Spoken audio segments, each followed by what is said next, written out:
বাংলাদেশের হকপন্থী কিছু আলেমরা হাসিনাকে ফিরাউন ও নমরুদের সঙ্গে তুলনা করছে, এই বিষয়ে আপনি কিছু বলুন। দেখুন, একটা কথা বলি যে গোটা পৃথিবীর বুকে বর্তমানে যতগুলো শাসক আছে, যে দেশেরই হোক, এত বড় অত্যাচারী শাসক এখন পৃথিবীর বুকে কেউ নাই, যেটা হাসিনা ছিল। আয়না ঘরের ভেতরে কত আলেমকে যে মৃত্যুর ঘাট উতারে দিয়েছে আপনি ভাবতে পাবেন না।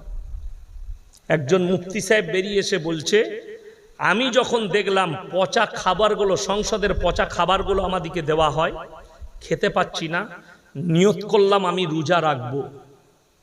রোজা রাখতে লাগলাম, বলছে সেহরিতে যে খাবারটা দিত সেটাও পচা খাবার। ভাতগুলোকে দুবার তিনবার ধুয়ে ধুয়ে নুন দিয়ে খেয়ে রোজা রাখতাম। নামাজ পড়লে আমাদেরকে লাথি মারা হতো, গালি দিত। যে জায়গায় থাকতাম সেইখানেই পিসাব পায়খানা, শোবারও জায়গা ছিল না। কত মানুষ মারা গেছে, যাদের এখন হাহাকার লেগেছে, আত্মীয় স্বজন খুঁজে বেড়াচ্ছে, আমার আত্মীয় কোথায়, ও বলছে আমার আত্মীয় কোথায়, সব খুঁজে বেড়াচ্ছে। বহু মানুষ নিখোঁজ, সব আয়না ঘরে মারা গেছে, তাদের হাড় গোড় পড়ে আছে। এত অত্যাচার করেছে জালিম। আমির হামজা বলে একটা বক্তা আছে, তাকে জিজ্ঞেস করুন কি অত্যাচার করেছে। আপনার আল্লামা মামুনুল হককে জিজ্ঞেস করুন কি অত্যাচার করেছে। যারা সেই কারাগারে ছিল তাদের সঙ্গে কি ব্যবহার করেছে।